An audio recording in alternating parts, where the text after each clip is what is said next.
Madame, Monsieur, merci de votre fidélité. Bienvenue aux 20h à la une ce soir. Sommet Chine-Afrique, Félix-Antoine Tshisekedi Tshilombo veut la redéfinition des conditions du partenariat avec la Chine. Le président en exercice de l'Union africaine exige l'ajustement de l'architecture institutionnelle pour équilibrer les flux commerciaux. Chine-Afrique. Arrivée du premier lot des poissons chinchards dits Piodi au port de Matadi au Congo central, c'est le résultat de l'accord signé entre le gouvernement congolais et la Namibie pour imposer le juste prix et inonder les marchés congolais.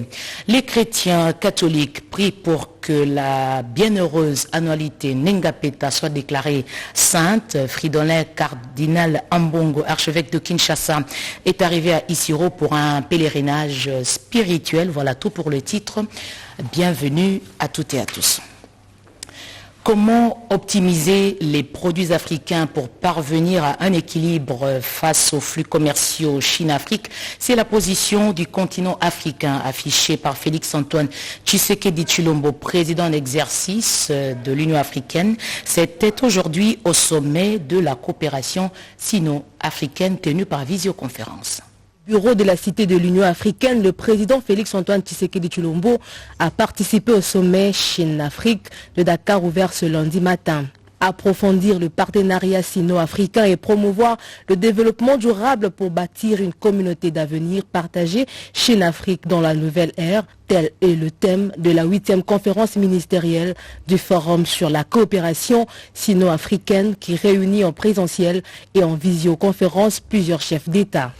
En sa double qualité de président de la République démocratique du Congo et président en exercice de l'Union africaine, Félix-Antoine Tshisekedi Tshilombo a encouragé le choix d'un dialogue constructif et sincère de définir les principales orientations de la coopération sino-africaine pour les 3 années à venir. Il s'agit essentiellement de défis majeurs tels que le développement socio-économique, les changements climatiques, la sécurité et la stabilité des États. La question des vaccins et de lutte contre la pandémie de Covid-19, l'un des sujets phares de ce forum.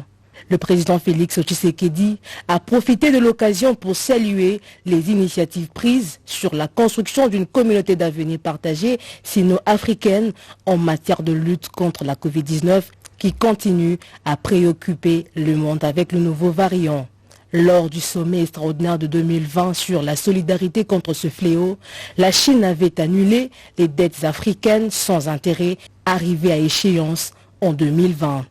Depuis la première édition du sommet Chine-Afrique en 2000, la relation entre la Chine et le continent africain a beaucoup évolué.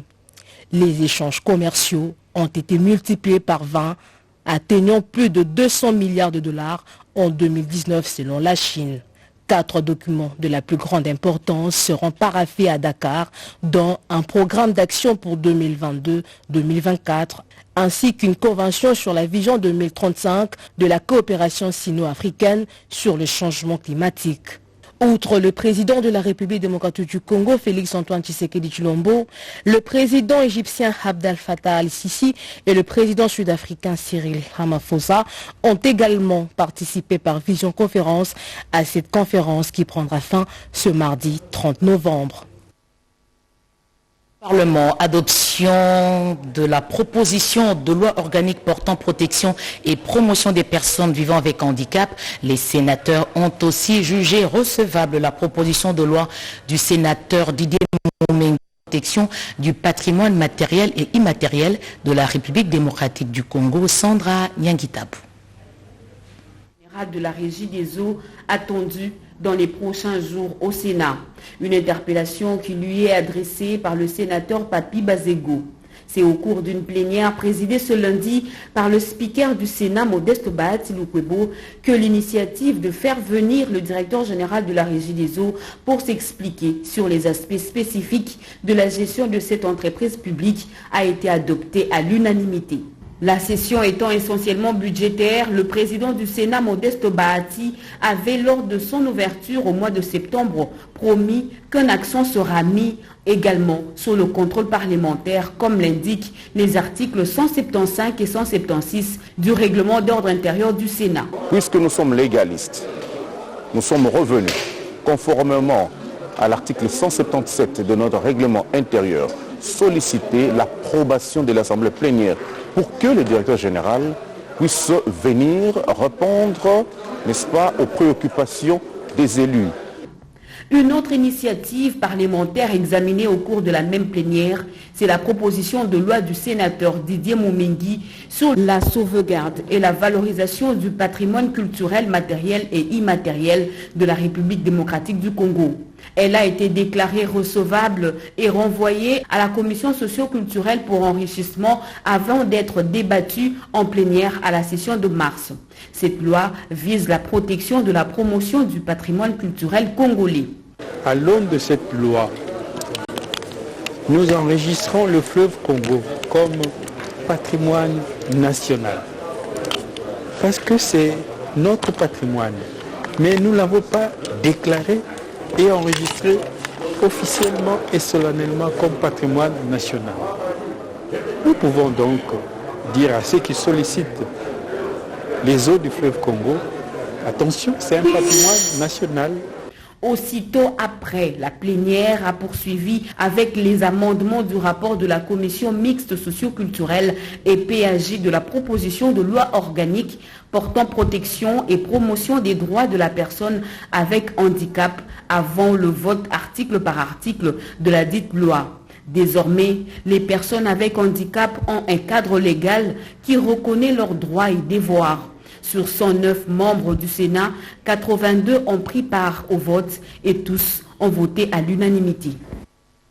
Christophe Mbosso, au secours des populations vivant dans le quartier Kanluka, ici à Kinshasa, pour désenclaver ce coin de la capitale. Le président de l'Assemblée nationale a lancé les travaux de réhabilitation des 3 ponts, nouvelles accueillies favorablement par la population. Sylvie Moembo, Bernard Bodo, Guy Kitoko.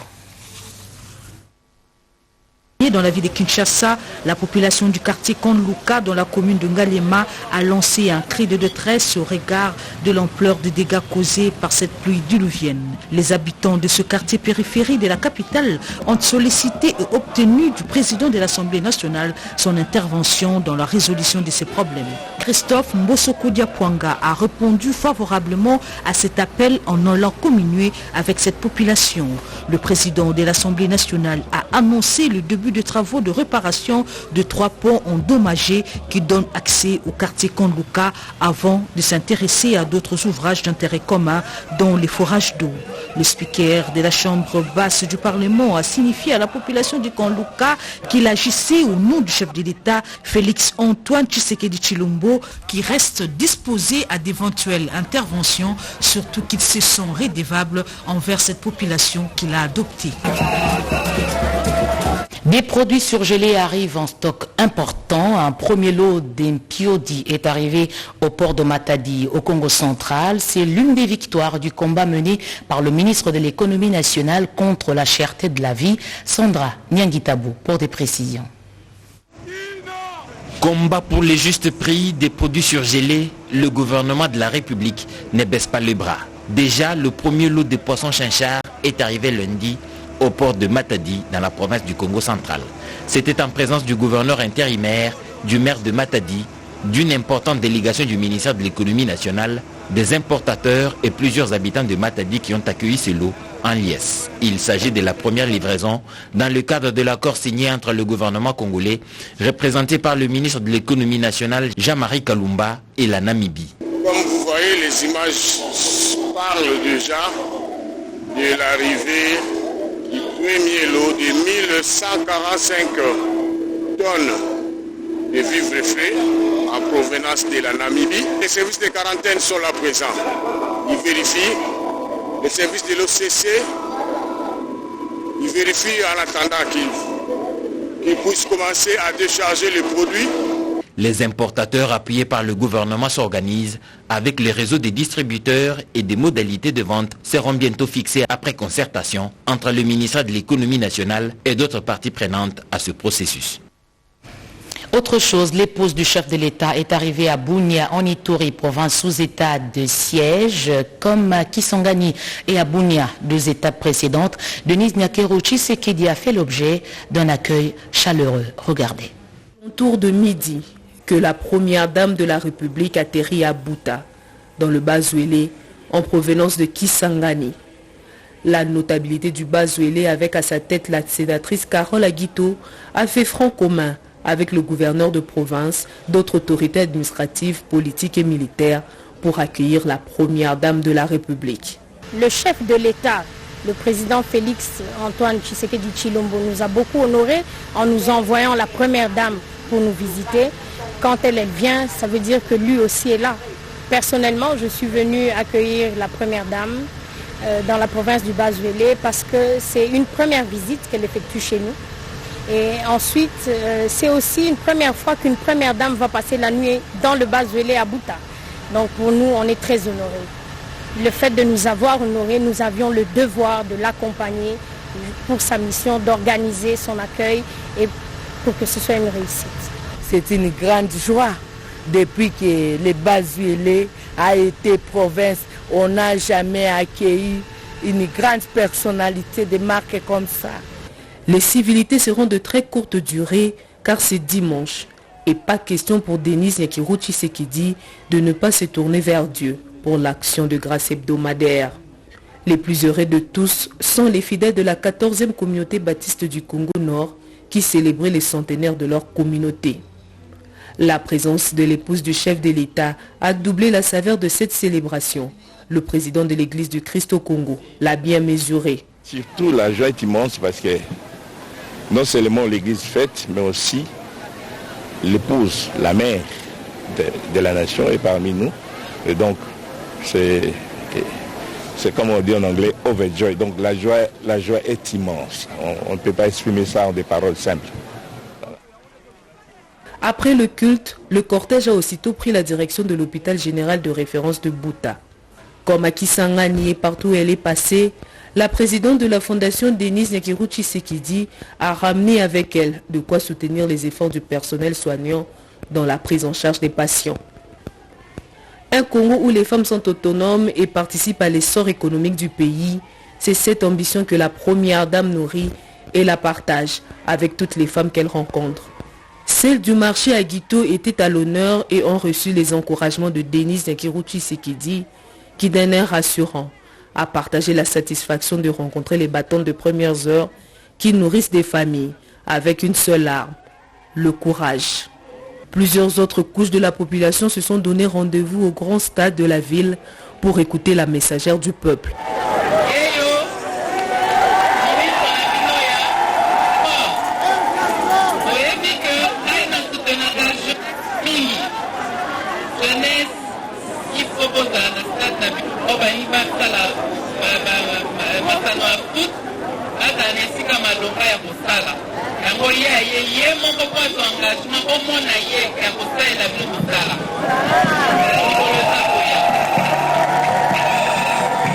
La vive émotion était difficile à contenir, autant pour la population que pour la première dame de la République, Denise Nyakiro Tshisekedi.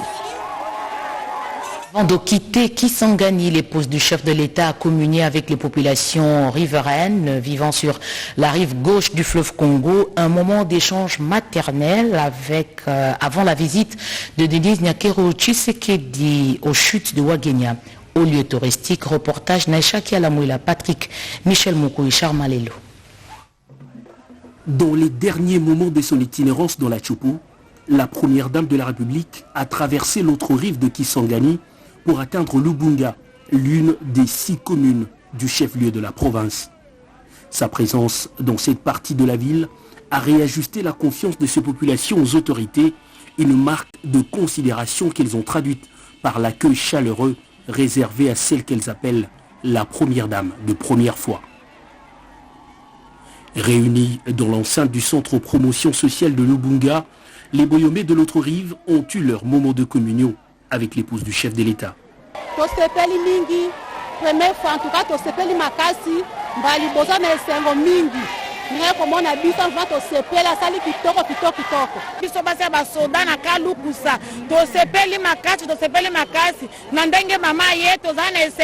Nous sommes très joyeux de voir surtout le matériel donné par notre première dame, Maman Denise Nyakiro.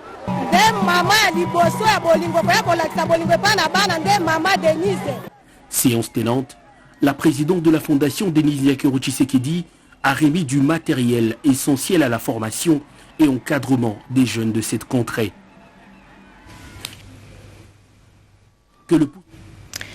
Et puis, ce rappel à l'ordre lancé depuis la 32e région militaire en Ituri, le commandant rappelle le respect des règles d'engagement et des comportements. Défense en cette période de l'état de siège, clé du succès dans la neutralisation des groupes armés. Message du général Bitangalo Clément, commandant de la 32e région militaire à ses compagnons d'armes au stade Amani de Bunia. Je veux dire à la population de continuer à avoir la confiance à son armée, à sa police. La population doit être avec nous parce que c'est à cause de cette population que nous sommes ici. C'est à cause de cette population que le commandant suprême, les chefs des armées et de la police, les chefs d'état-major général nous ont envoyés ici pour travailler. La population doit continuer à collaborer avec nous. Poursuivant sa communication, les commandants en place a rappelé aux militaires et policiers que la discipline est la mère des armées. Aucun cas d'indiscipline ne sera toléré car la pitié ne fait la force d'une armée. Notre principale mission, c'est celle de protéger la population en respectant la discipline et puis en appliquant et en faisant appliquer. Signalant que la restauration de l'autorité de l'État à l'est de la RDC constitue le cheval de bataille du commandant suprême de FARDC et de la PNC, Félix Tshisekedi Tshilombo, imprimé par le lieutenant-général Luboya Kashamadjouni, qui utilise une approche globale dans l'accomplissement de sa mission. Dit-on, qui veut aller loin ménage sa monture. Encore un mot sur le sommet de la coopération Chine-Afrique. Doris Mozotambwe revient sur la conférence des ministres. C'est une conférence ministérielle du Forum Chine-Afrique qui s'est ouverte à Dakar au Sénégal. Depuis 21 ans, l'Afrique et la Chine sont liées dans un partenariat gagnant-gagnant et échange sur tous les enjeux auxquels fait face la planète. Pour cette 8e conférence, plusieurs personnalités se sont succédées à la tribune en présentiel comme en vidéoconférence. Le pays hôte par son président, Macky Sall, a axé son intervention sur 4 points, parmi lesquels le renforcement de la souveraineté sanitaire des pays africains. Le président chinois Xi Jinping a proposé dans son discours un plan d'action 2021-2023 qui sera analysé au cours de travaux de cette conférence. Le président de la République démocratique du Congo, président en exercice de l'Union africaine, Félix Antoine Tshisekedi Tshilombo, a insisté sur la nécessité qu'il y a de jeter un regard rétrospectif sur les relations sino-africaines pour bâtir un avenir meilleur. Le président égyptien Abdel Fattah al-Sisi a évoqué 2 questions essentielles que sont la paix et la sécurité en Afrique. En plus d'autres chefs d'État qui ont pris parole, le président de la Commission de l'Union africaine, Moussa Faki, a soutenu qu'il faut préserver cette coopération pour favoriser le développement de notre continent. Le secrétaire général de l'Organisation des Nations Unies, Antonio Guterres, a appelé la communauté internationale à soutenir l'Afrique dans ce nombreux défis sécuritaires. Investir dans le capital humain, faire face aux défis climatiques sont des grandes décisions qu'il faut prendre et pour lesquelles les dirigeants africains sont engagés. La République démocratique du Congo est présente à cette 8e conférence par le vice-premier ministre, ministre des Affaires étrangères et de la coopération internationale, Christophe Lutundula Apala, accompagné du ministre de l'Industrie, Julien Paluku. Les 2 membres du gouvernement congolais s'emploieront totalement dans les travaux jusqu'au mardi, jour de la clôture de la conférence. Justice transitionnelle doit intégrer les aspects holistiques, c'est l'avis des politologues congolais. Ils se sont réunis en atelier autour du programme de démobilisation dit PDDRCS, programme qui touche la sous-région des Grands Lacs. Cédric Keninambo, reportage. les PDD-RSC, programme de démobilisation, désarmement, relèvement communautaire et stabilisation. Et comment ces programmes peuvent s'intégrer parfaitement dans la recherche globale de la paix en RDC, les thèmes, défis et enjeux du PDD-RCS dans la consolidation de la paix en RDC a résonné au-delà des frontières. Au cours de ces assises initiées par la dynamique des politologues congolais, il a été établi, entre autres, des pistes de solutions, notamment les recours à la justice transitionnelle, un mécanisme qui aide les pays post-conflit comme la RDC à gérer un passif lourd. Les processus DDR s'intègrent dans le cadre de mécanismes extrajudiciaires de la justice transitionnelle. Alors, tel qu'il est conçu actuellement, je pense qu'il faut encourager, mais en même temps souhaiter qu'il soit intégré dans une approche holistique de mise en œuvre de justice transitionnelle. Parce que pris isolement, ce processus risque d'être, passez-moi l'expression, la répétition, isolé et ne pas produire des effets escomptés. L'on parle de la justice transitionnelle pour désigner l'ensemble des mesures judiciaires prises dans un pays pour assurer évidemment la transition entre un état de conflit ou de répression à un état de paix. Du 25 au 28 novembre dernier, la RDC a pris part au Forum international sur l'audit diligenté par la conférence interafricaine de la prévoyance sociale. Retour sur les travaux de Lomé dans ce reportage signé Joseph Oscar Mbalkaïj. En ces jours de travail à Lomé au Togo, les délégués de la RDC à la CIPRES, conférence interafricaine de prévention sociale, ont au cours de ces forums apporté des éclaircissements sur la récente mission d'audit général effectuée au mois de février 2020. La délégation congolaise, conduite par le secrétaire général à l'emploi, travail et prévention sociale, M. Massassou Lufutu, aux côtés duquel s'est trouvée la présidente du conseil d'administration de la CNSS, Mme Joséphine Chimbi Umba, et le directeur général intérimaire de la caisse, le docteur Jean-Simon Foutikiakou. Nous sommes venus à la maison pour pouvoir apporter quelques éclaircissements qui étaient nécessaires dans la compréhension des conclusions de résultats de l'audit qui a été réalisé. C'était une première, mais une très belle expérience parce que nous étions en face de nous des personnes, des personnalités qui étaient vraiment disposées à nous écouter et à écouter ce que nous avions apporté comme éclaircissement par rapport à cet audit. Et je pense que ça va beaucoup nous aider et booster ce que nous avons comme objectif à atteindre au niveau de la caisse.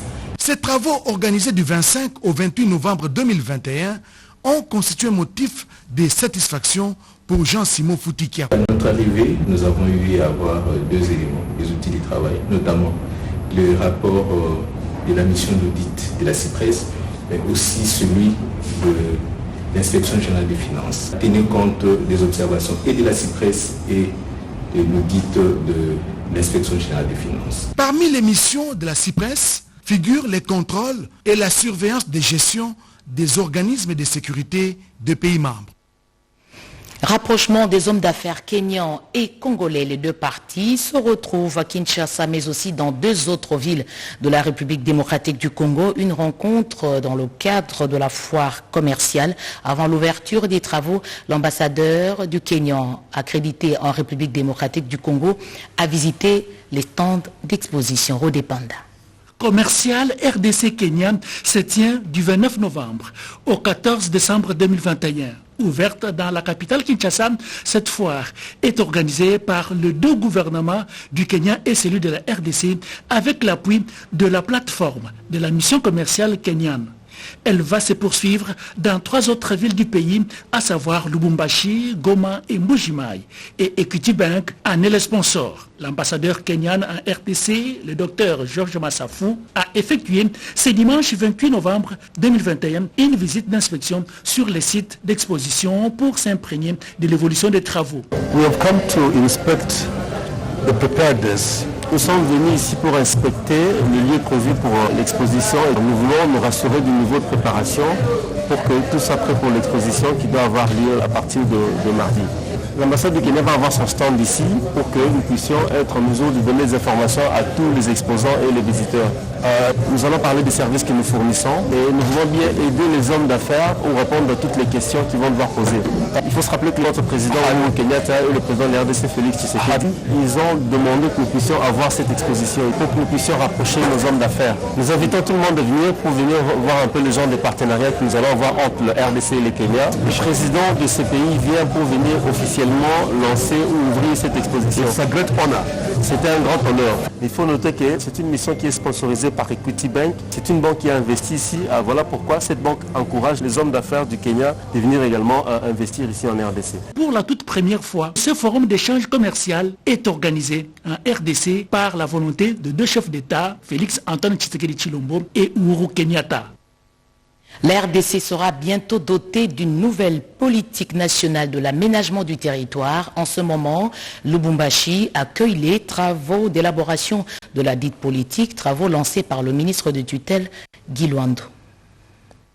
Arrivé à Lubumbashi depuis dimanche soir en provenance de Kinshasa, le ministre d'État en charge de l'aménagement du territoire, Maître Guy Luando Mboyo, a procédé ce lundi 29 novembre 2021 dans la salle de la mairie de la ville de Lubumbashi au lancement de la campagne de vulgarisation et de mise en œuvre de la politique nationale d'aménagement du territoire.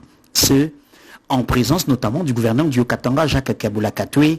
Cette brève cérémonie a connu deux temps forts, à savoir le lancement de la campagne de vulgarisation proprement dite et de la mise en œuvre de la PNAT. L'atelier qui s'ouvre ce jour a comme objectif principal de permettre à la province du Haut-Katanga de s'approprier les résultats de la réforme d'aménagement du territoire et surtout de mettre en œuvre la politique nationale d'aménagement du territoire, répondre aux attentes du gouvernement et de la population en rapport avec l'affectation, l'occupation et l'utilisation des espaces, des ressources naturelles du sol et du sous-sol, ainsi que assurer le développement durable de toute la province et des milieux périurbains de nos grandes villes. À cette occasion, Jacques Kabula Katwe a affirmé que cette campagne est plus qu'une nécessité car elle contribue à la vision de développement de la province qui vise à acquérir des terres pour les activités agricoles. Fin de la série de proclamations des lauréats du concours de plan d'affaires COPA au Congo central. Les villes de Matadi et de Lubumbashi alignent 182 jeunes entrepreneurs bénéficiaires d'appui, bénéficiaires du prix organisé par le projet d'appui au développement des micro, petites et moyennes entreprises en collaboration avec le gouvernement congolais. Reportage de Mireille Ndeke Silouvundi depuis Matadi rendu par Emmanuela Commissaire.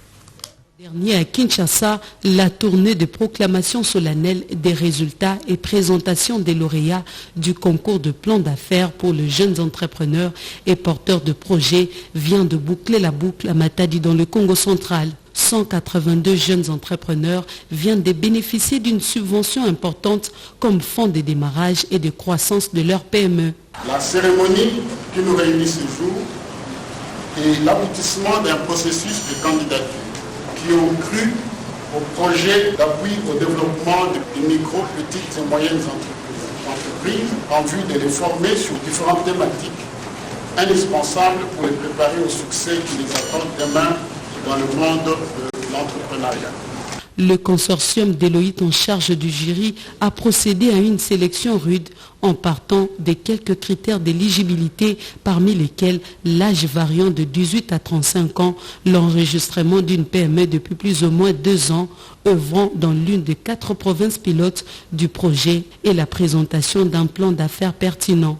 Dans sa mission régalienne d'accompagner et de promouvoir les PME, le ministère de l'entrepreneuriat, par le biais de son conseiller en charge de l'entrepreneuriat, Popol Biabia, s'est réjoui de la matérialisation de ce projet qui fait de l'entrepreneuriat congolais un créneau de développement pour l'émergence d'une classe moyenne en RDC. Les heureux du jour n'ont pas caché leur satisfaction et leur reconnaissance face au gouvernement de la République sous l'impulsion du chef de l'État pour cet accompagnement. Publication obligatoire des contrats liés à l'exploitation de ressources naturelles en République démocratique du Congo. C'est la conclusion à laquelle sont parvenues les parties prenantes à l'atelier organisé par l'ITE. Les détails, Peggy Mukunda. Les contrats signés par l'entreprise du portefeuille doivent être soumis à la publication, peu importe le niveau de participation de l'État. L'une des recommandations formulées à l'issue de l'atelier des parties prenantes pour convenir des types de contrats miniers et pétroliers à publier.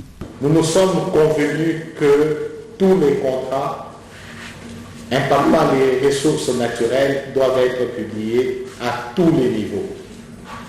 En ce moment-là, nous sommes en train d'aller sur ce consensus-là et certaines parties prenantes ont exprimé le souci de voir que la loi ne peut pas être à géométrie variable. Quand elle est appliquée à 1, elle doit être appliquée à 2 et à 3, à tout le monde. Cela veut dire que notre compréhension est claire. Nous allons continuer à faire le débat. Si c'est pour que la loi où les textes réglementaires puissent évoluer, nous allons continuer ce débat. Pour améliorer la gouvernance de la RDC dans les secteurs miniers, les panélistes ont eu à échanger et à partager leur expérience à travers les exposés sur l'intérêt et utilité de la publication des contrats sur le cadre légal et réglementaire applicable en RDC, ainsi que la réponse à l'exigence de la transparence dans les industries extractives. Fridolin Cardinal Ambongo en pèlerinage sur la terre d'Anualité Nengapeta, c'est à Isiro, l'archevêque de Kinshasa, va y rester jusqu'au 1er décembre, journée consacrée à ce grand personnage de l'Église catholique. Il est 14 heures locales quand le cardinal catholique foule la terre d'Anualité Nengapeta après se civilité au gouverneur du Haut-Tuélé Christophe Bassé-Nenonga. Le prélat catholique franchit l'autre bout de la piste pour saluer l'assistance avant de délaisser sa langue. Nous venons à Isiro pour un pèlerinage spirituel. J'arrive avec des caucus, des députés nationaux et quelques sénateurs pour un motif strictement spirituel. Nous sommes là pour faire un pèlerinage et nous allons faire le parcours jusqu'à Wamba et avec la grande célébration prévue pour le 1er décembre, jour prévu au calendrier pour la bienheureuse Anualité. Le sanctuaire qui est en construction a le statut d'un sanctuaire national. Mon souhait, c'est que mon passage ici puisse donner un coup d'accélérateur à ce processus. Au-delà de la construction d'un bâtiment, c'est aussi notre souhait que la bienheureuse Anualité soit proclamée sainte. Juste après, l'archevêque de Kinshasa va à la rencontre des autorités ecclésiastiques pour la même opération avant de s'engouffrer dans la jeep de l'autorité provinciale direction centre-ville. Ici, dans la cathédrale Sainte-Thérèse de l'Enfant Jésus, Fridolin Ambongo est accueilli par plusieurs centaines de fidèles avant de s'incliner devant la tombe d'Anualité Nengapeta pour recueillement. Culture pour terminer, Rochero Tabouley, 8 ans après son départ, en hommage à ce grand géant de la musique congolaise. Une conférence a été organisée à Brazzaville sur sa vie et son œuvre. Des témoignages des enfants biologiques de Tabouley ont été religieusement suivis, mais aussi quelques pas de danse de la rumba. Lisette Mujinga Mutombo. Hommage à l'artiste et musicien Pascal Tabouley, 8 ans après sa mort. Cérémonie en son honneur organisée par la radio trans-équatoriale RTE de Adrien Wahi en collaboration avec le mémorial Pierre Savorgnan des Brazza sous le thème Clin d'œil à Tabouley.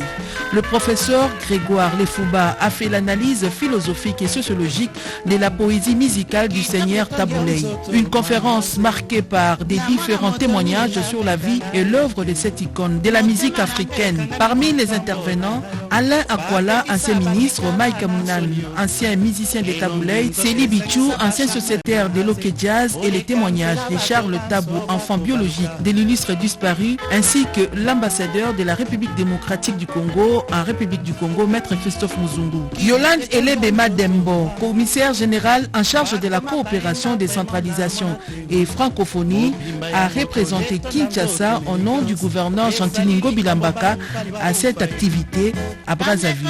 Une cérémonie souvenir marquée par la forte présence de la jeunesse, question de pérenniser l'œuvre poétique ou musicale de Pascal Taboulay. Ce fut un moment émouvant et pathétique avec quelques pas de danse esquissés au rythme de la rumba, une des spécialités de feu l'artiste musicien Taboulay à la grande satisfaction de l'assistance.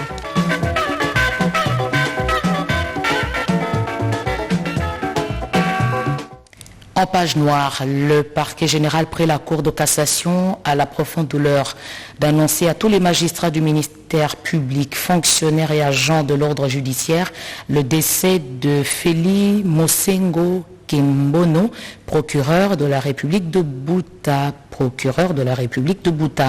Décès survenu vendredi 19 novembre 2021 à l'hôpital général de Bouta dans le Bazouélé. Le programme de funérailles se présente comme suit. Demain 30 novembre 2021, 9h, recueillement et hommage à l'hôpital du Cinquantenaire. 10h, levée du corps de l'hôpital du Cinquantenaire pour le palais de justice. Audience solennelle, départ pour le cimetière Nécropole 2 et enterrement. Ce communiqué tient lieu de faire part, c'est signé le protocole. Madame, Messieurs, ce journal est terminé. Merci de l'avoir suivi à travers le monde. Nous dédions cette édition d'information à Mireille Ndeke, Silouvundi, notre consoeur qui souffle aujourd'hui sur une bougie de plus. Santé de fer à toi. L'actualité revient à 23h. Getty Omatuku à la présentation. Bon début de semaine à toutes et à tous. À demain 20h.